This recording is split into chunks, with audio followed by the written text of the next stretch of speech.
Já são 21 minutos.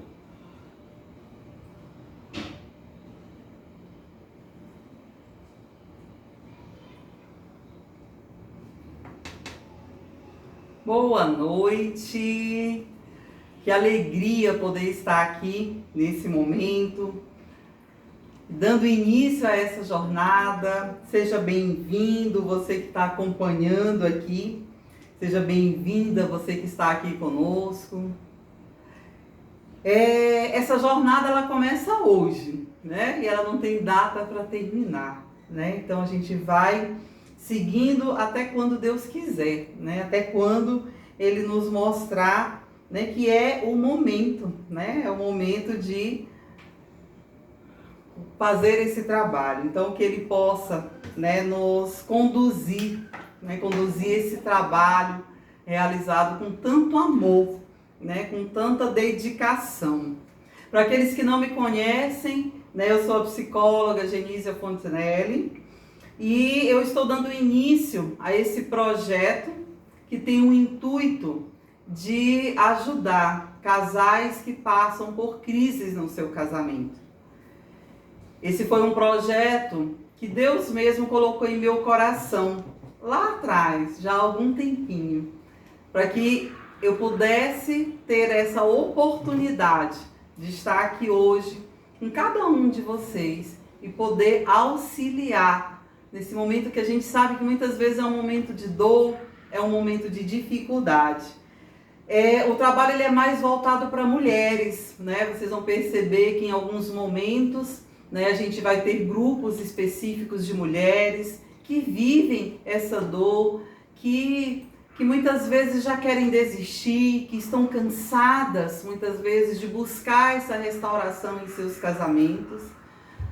Mas também é um trabalho voltado para os homens, né? Por meio de terapia de casal, onde a gente também tem como contribuir. Então você, homem, né, que está aqui conosco hoje, nesse momento, também seja bem-vindo, né? Sinta-se em casa também, aqui com cada um de nós.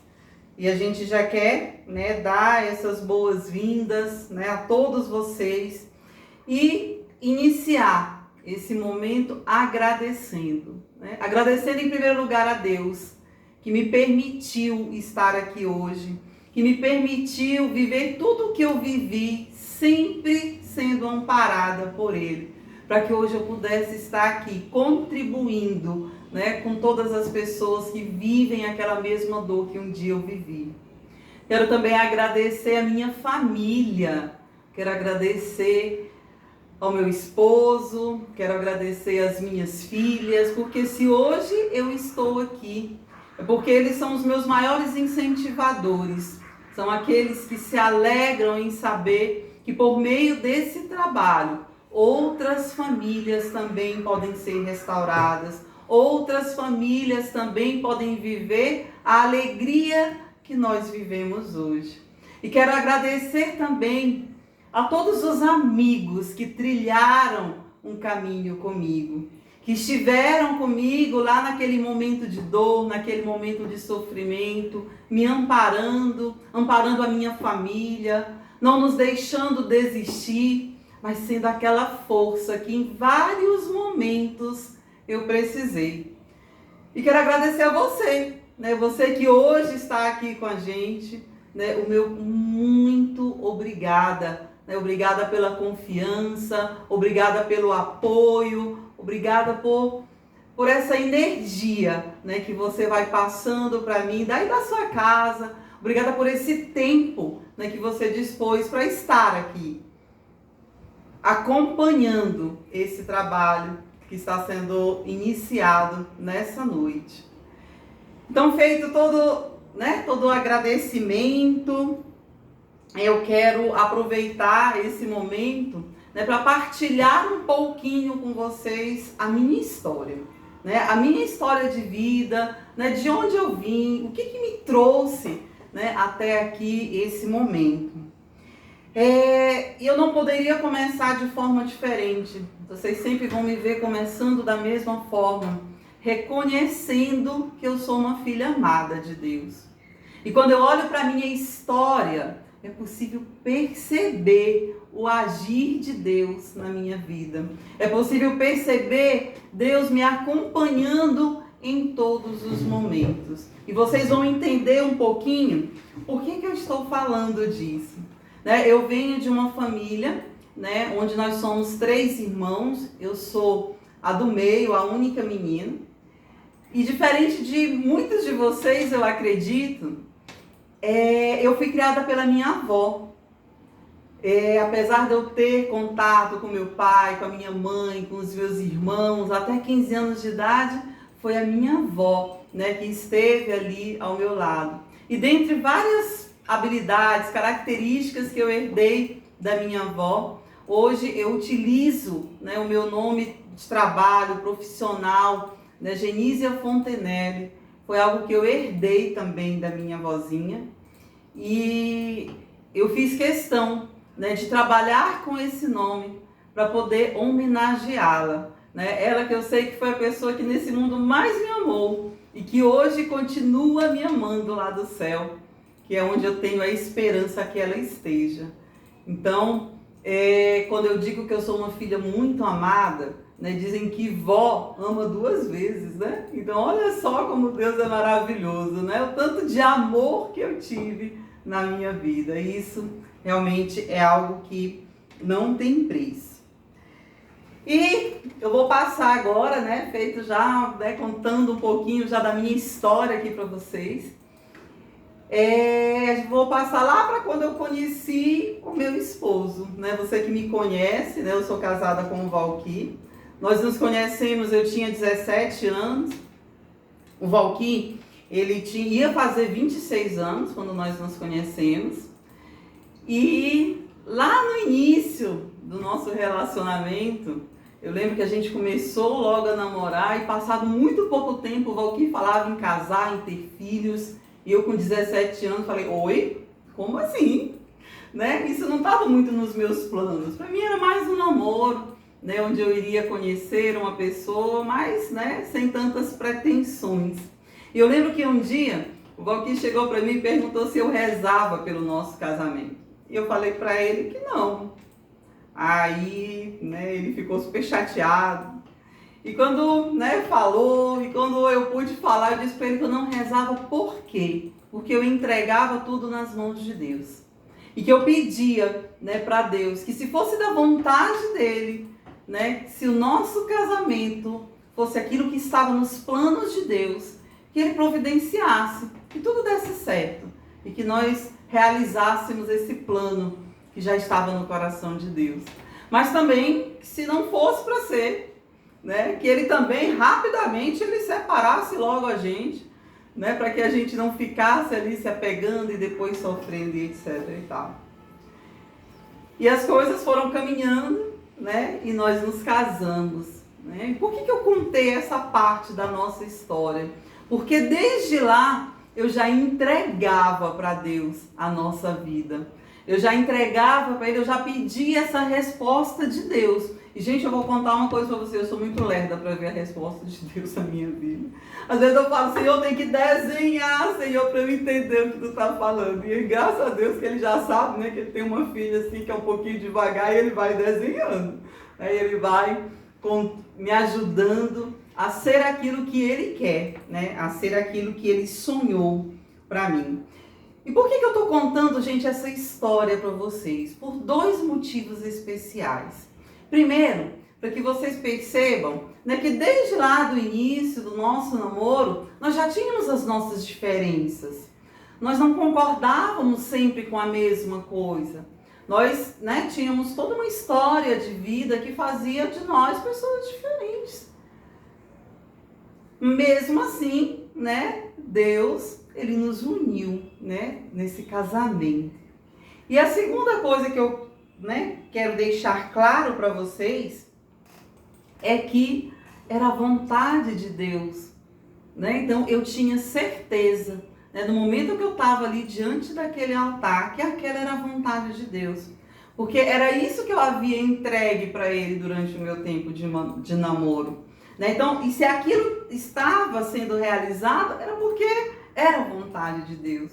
né? E essa certeza, gente, que eu tive desde o momento em que eu dei o meu sim diante daquele altar, essa certeza, ela fez com que muitas decisões eu tomasse em prol desse casamento. Inclusive, a de lutar por essa restauração, a de lutar para que a minha família fosse aquilo que Deus sonhou. E eu sei que Deus, ele sempre sonha as melhores coisas pra gente. Não é verdade? Deus, ele sempre sonha, né, o melhor. Mas aí, gente, o que é importante a gente pensar? Mesmo sendo vontade de Deus, mesmo sendo o sonho do coração de Deus esse casamento, ainda assim as crises, elas chegaram, né? Na pior delas que nós enfrentamos, nós não enfrentamos só uma crise na nossa vida, nós enfrentamos várias crises, né? Mas na pior delas, nós ficamos quase 2 anos separados, né? Foi um tempo onde o Valquim saiu de casa, onde foi viver vida de solteiro, né? Sem tantas responsabilidades, assim, de fidelidade, etc e tal. Mas que passados esses 2 anos, nós tivemos a graça, né, de voltar com a nossa família, de buscar e lutar por essa restauração. Então, de um modo bem resumido, né, esse foi o meu caminho, né, um caminho, sim, difícil, mas que conseguimos trilhar e conseguimos chegar até aqui hoje com a nossa família restaurada. Então, é esse caminho que eu desejo que muitas mulheres que hoje estão passando pelo sofrimento, achando que o seu casamento já acabou, que não tem mais jeito, né? Eu estou aqui hoje para dizer que eu e a minha família, nós somos prova viva de que tem jeito, sim, né? Basta, né, que a gente faça, né, a nossa parte, que a gente busque, que a gente lute, né, e que a gente principalmente confie, né, confie que a gente, ao se unir no sacramento do matrimônio, né, essa união, né, ela é divina também, né, é esse Deus que nos ajuda a trilhar esse caminho, é Ele que nos dá força, é Ele que nos sustenta. Então, vamos entrar no tema da nossa live, já chega de história, né? Eu tô aqui com a minha colinha porque a ideia é não esquecer de nada daquilo, né, que eu preparei para que a gente falasse aqui hoje. E o tema da nossa live é possível identificar a crise no casamento antes que ela aconteça? O que você acha? Coloca aí para mim, coloca aí no chat para a gente ver o que você acha. É possível identificar essa crise? Ou a gente só percebe quando ela chega, quando ela já está ali acontecendo, quando a gente já está vivendo, né, todo o dilema. Vamos lá? Vamos colocar aí, vamos participar junto comigo dessa live?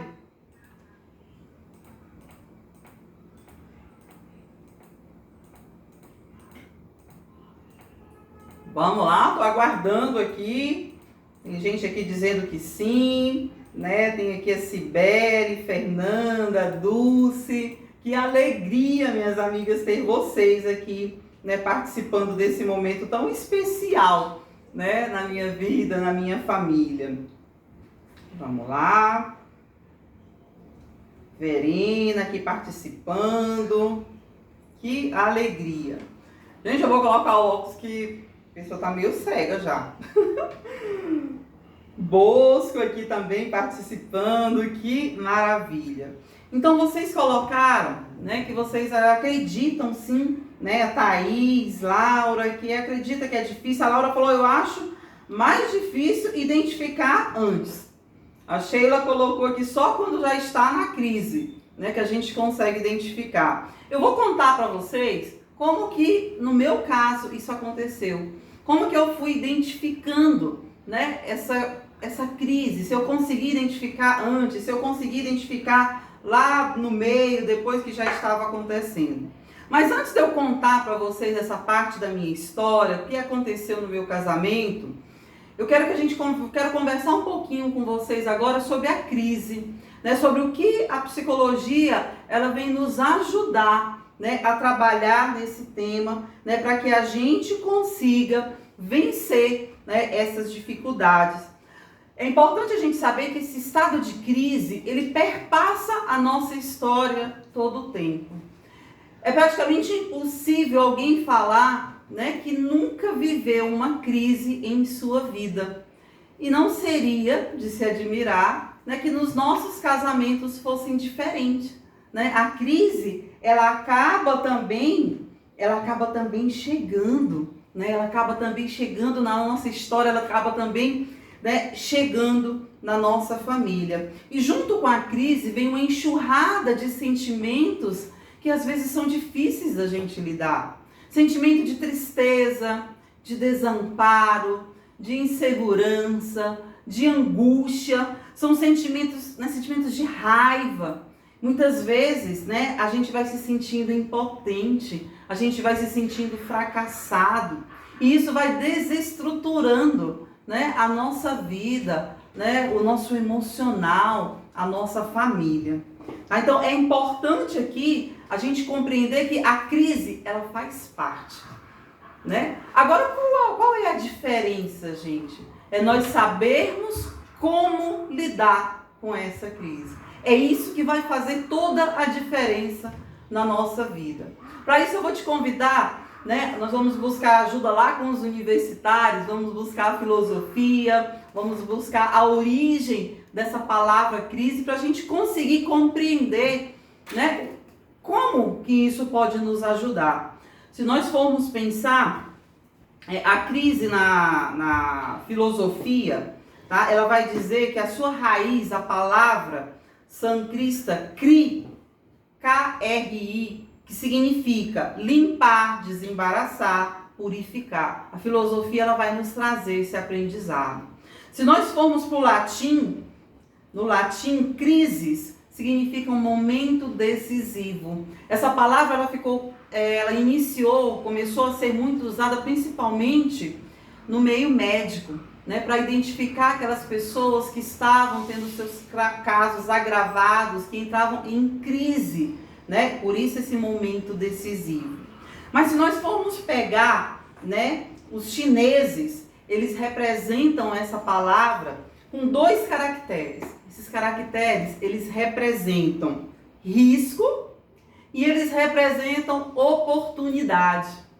Então, a gente vai percebendo, né, que aqui, né, o vocabulário, ele vai nos ajudando a perceber que a crise, além de ela ser algo que ela está sempre acontecendo, ela não, de fato, ela é algo ruim, né, algo que vem para nos prejudicar. Mas é algo, né, que vem muitas vezes para nos dar aquela chacoalhada na vida. Muitas vezes para nos fazer, sim, sairmos da nossa zona de conforto e buscarmos alternativas para aquilo que nós estamos vivendo. Então é importante a gente ter esse olhar, né, sobre as crises do nosso dia a dia, também sobre as crises, né, do nosso casamento.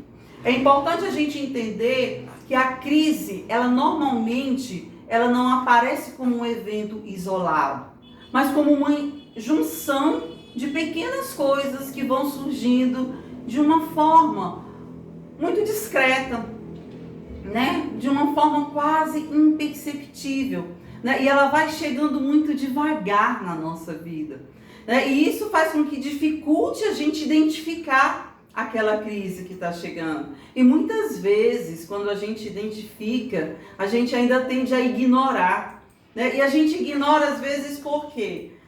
Porque a gente não quer reconhecer, muitas vezes, que a gente está ali precisando dessa ajuda, que a gente está passando por um problema, por uma dificuldade.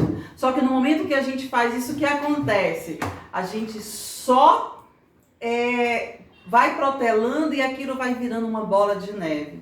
Tá? Então, o importante é o quê? É que a gente, nessas pequenas coisas que vão surgindo no nosso dia a dia, a gente já possa ir cuidando, a gente já possa ir tratando, para não deixar que essa crise, ela aumente, ela cresça na nossa vida. É por isso que muitas vezes né? Quando a crise acontece, a gente pensa, meu Deus, parece que foi da noite para o dia. Mas não foi da noite para o dia. Se nós formos perceber, prestar atenção, ela vai chegando devagarinho. É como se fosse, por exemplo, um terremoto, né? Antes do terremoto, pequenos tremores, eles vão indicando que está por vir um terremoto. Né? Os estudiosos, eles conseguem perceber, né, esses pequenos tremores, eles ficam o quê? Alerta, e eles deixam a população alerta. Então, é isso, né, que nós precisamos fazer também na nossa vida. É estar de olho nesses pequenos tremores que querem desestabilizar a nossa vida, desestabilizar o nosso casamento. Deu para entender até aqui? Tá tranquilo? A gente pode continuar? Vamos lá? Me ajudem aí, vamos respondendo aqui se tá tranquilo, se dá pra gente continuar. Porque agora a gente vai entrar, né, na crise conjugal. Vamos trazer tudo isso que a gente falou, que a Laura disse que sim, né, tá dando para entender.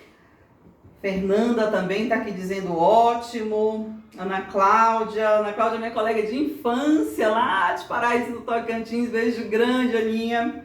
Então a gente vai, dando continuidade aqui. Na nossa vida conjugal, né, o que é importante a gente lembrar sempre, né? Um casamento, ele é composto de duas pessoas, né? Duas pessoas que têm uma história diferente, duas pessoas que trazem experiências diferentes, crenças diferentes, famílias diferentes.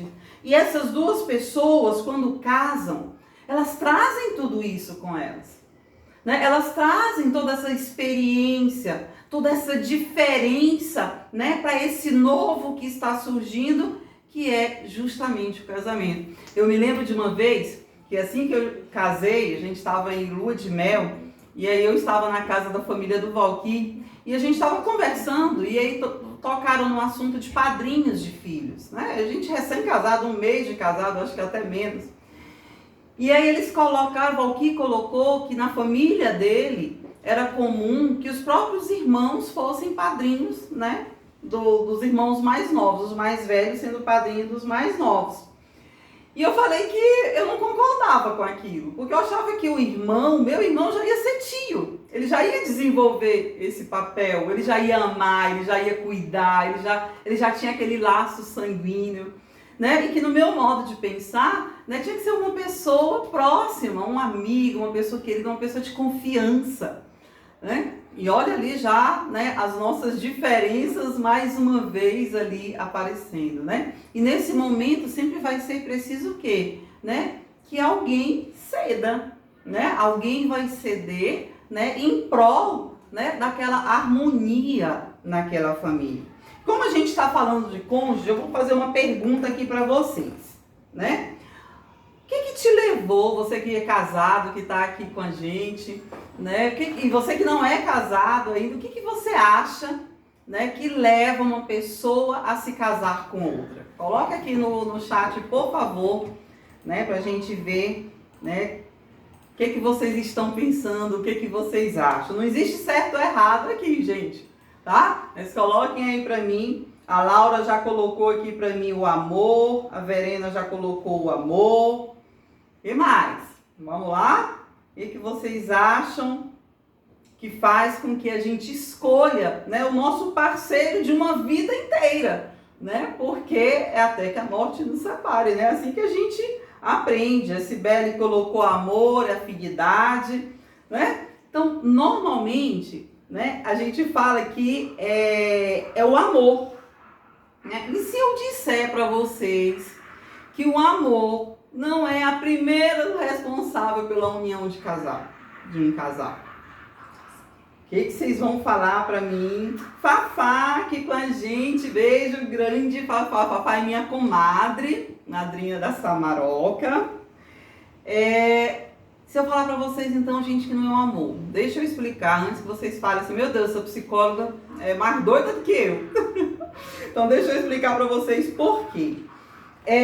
Toda a nossa história de vida, né, nós vamos construindo, né, as nossas impressões. Ixi, quase não sai. Né? Então a gente vai construindo aquilo que para mim seria o meu homem ideal, o meu companheiro ideal.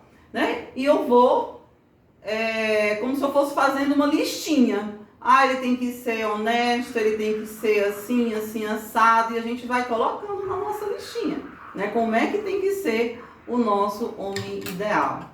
E assim, gente, claro que essa listinha que eu falo que a gente vai fazendo, ela vem de onde? Das nossas experiências, né? E o que é importante a gente pensar? Essa listinha, gente, ela não é consciente, tá? A gente vai fazendo, é o processo psíquico que acontece, mas é inconsciente, tá? Mas o inconsciente, ele age diretamente nas nossas escolhas, naquilo que a gente é hoje, tá? Então, o que acontece? No momento que a gente vai para o casamento, a gente já vai para o casamento repleto de expectativas, né? E quando a gente encontra, né, quando a gente vai conhecendo, né, as pessoas, inicia um namoro, é como se a gente pegasse a nossa listinha e a gente fosse, né, fazendo um checklist ali. Né? E a gente vai marcando, opa, isso aqui ele tem, isso aqui não tem, então isso aqui serve, isso aqui não serve, né? E a gente vai fazendo essa nossa escolha, né, por meio, né, de todas essas características que já estão gravadas em nós, né? E aí a gente escolhe, né, o felizardo, né, que vai estar conosco durante toda a nossa vida, tá? E aí é quando vem a paixão, e é quando normalmente a gente casa, e normalmente quando a gente casa a gente está apaixonado, né? E aí é com o tempo que o amor ele vai sendo construído, né? Que o amor ele vai se fortalecendo, porque é a partir da convivência, é a partir desse novo que nasce, né? Que é o casamento, que a gente vai de fato conhecendo aquela pessoa que nós escolhemos para estar conosco durante toda a nossa vida, né? Para ser de fato aquele companheiro, aquele que vai, né? Que com ele vamos constituir nossa família e etc. E quando a gente toma essa decisão de casar, gente, eu nunca vi ninguém pensar assim, não, eu vou casar, daqui 10 anos eu separo, porque não vai dar certo. A gente não casa dessa forma, né? A gente casa acreditando naquilo que, né, a gente aprende, né, que é para a vida toda. A gente casa muitas vezes acreditando nos finais dos contos infantis, das histórias infantis, e foram felizes para sempre. E a gente espera por essa felicidade. E muitas vezes quando essa felicidade ela não chega, é aí o momento, né, onde a crise ela começa a tomar conta, e se a gente não tiver cuidado, ela pode sim destruir, né, aquele casamento, destruir todo aquele amor, destruir toda aquela afinidade, tudo aquilo que existe, tudo aquilo, né, que foi sendo construído. Então, nesse casamento, a crise ela vai chegando assim, né? Ela não chega logo, pã, cheguei, né? Ela vai se apresentando aos poucos, devagarinho, uma discussãozinha aqui, uma discordância ali, aí eu fico chateada, eu não falo, eu vou deixando de lado, tá? É importante a gente pensar que existem vários tipos de crise, gente. Existe sim, né, a crise sentimental, existe a crise financeira, tá? Existe a crise de valores, tá? Então não é um tipo só de crise, tá? Então é importante a gente fazer o quê? A gente identificar qual é o tipo de crise que comumente ataca o nosso casamento. A gente percebe muitas vezes que tem casais que eles são atacados pela crise financeira durante praticamente toda a sua vida, é aquela batalha financeira, né? Outros não, outros realmente para destruir o casamento ali na sua essência, na fidelidade, no respeito, naquilo que, né, é tão difícil às vezes para a gente construir. Então a importância, né, de nós identificarmos o que está sendo o pivô, né, dessa crise que vai chegando. Então, deu para a gente entender um pouquinho essa questão das crises no casamento? Coloquem aí para mim se deu para entender, se ficou alguma coisa que vocês, né, estão em dúvida. Vamos lá, a Luzia aqui com a gente, a Meire, a Vanessa. Que alegria, viu, ter cada uma de vocês, né, nesse momento que para mim é tão importante, né, que é um momento tão especial. Então, gente, alguns pontos que são importantes, né? Olhar para a crise como algo que faz parte. Tá? E o que significa olhar? Então eu vou me acostumar com a crise? Não, mas eu não preciso me desesperar. Eu preciso saber que a crise acontece em todo relacionamento, em todo lugar, em toda casa acontece. Mas que eu tenho que saber me posicionar, né? Eu tenho que saber encarar a crise de frente, sabe? E não fingir que ela não existe, tá? Então, entender que a crise, ela é uma oportunidade de melhoria. Ao invés de eu olhar para o lado negativo da crise, vamos fazer o contrário? Vamos fazer esse treino, porque isso é treino. É a gente olhar e falar, poxa, mas espera lá, né? Onde é que pode ser melhorado aqui? O que essa crise está querendo me dizer? Para quê? A gente sempre pergunta, por que comigo? Por que isso? Por que aquilo? Para quê? Né? Para que isso está acontecendo? Né? Qual é o aprendizado, né, que eu posso tirar? Que ensinamento essa crise ela está trazendo para a minha vida? Né? Saber que da mesma forma que eu fiz a minha listinha lá, lembra? De forma inconsciente, meu esposo também fez. Ele também criou expectativas. E como é que a gente faz, gente? Né, para resolver essas listinhas que às vezes não estão batendo? É por meio do diálogo, né? É por meio de conversa, é por meio de um planejamento de vida, porque agora não sou só eu, não é só ele, somos nós agora que temos que nos adequar, que temos que pegar a minha listinha e pensar, poxa, essa parte aqui não vai dar, né? Então eu vou abrir mão para incluir uma única lista aqui, eu vou colocar aquilo que, né, ele trouxe também, porque também é importante. Então, por meio do diálogo, por meio do planejamento, da conversa, de um conhecer o outro, de um saber o que o outro gosta, é que a gente também, né, vai conseguindo, né, acabar com esses momentos de crise. E aqui, gente, respondendo a nossa pergunta, né? Se é possível identificar a crise antes que ela aconteça. Aqui a palavra de Deus, a Bíblia, ela pode nos ajudar. Lá está escrito vigiai e orai.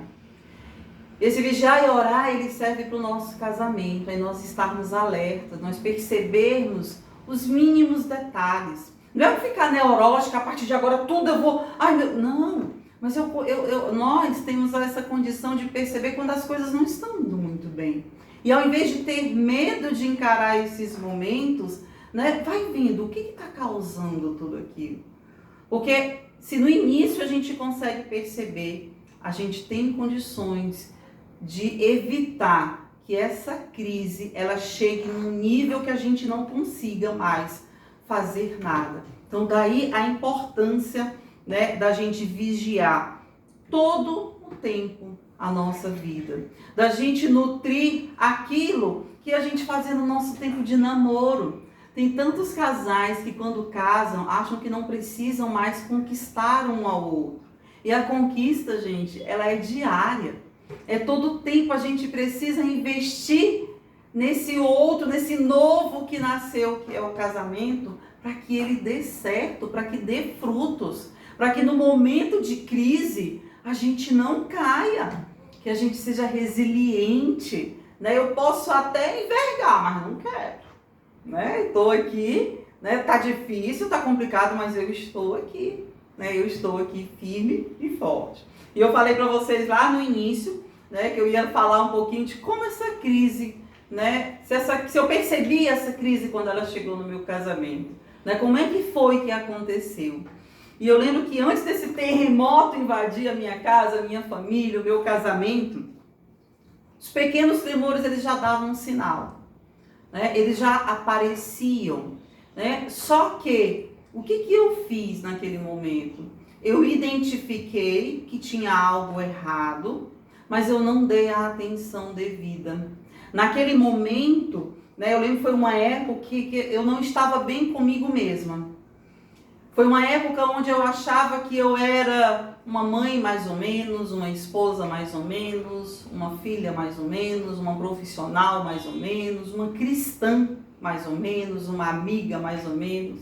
E no momento que eu me via dessa forma, gente, o que acontecia? A minha entrega, ela não era 100%. A minha entrega também era mais ou menos.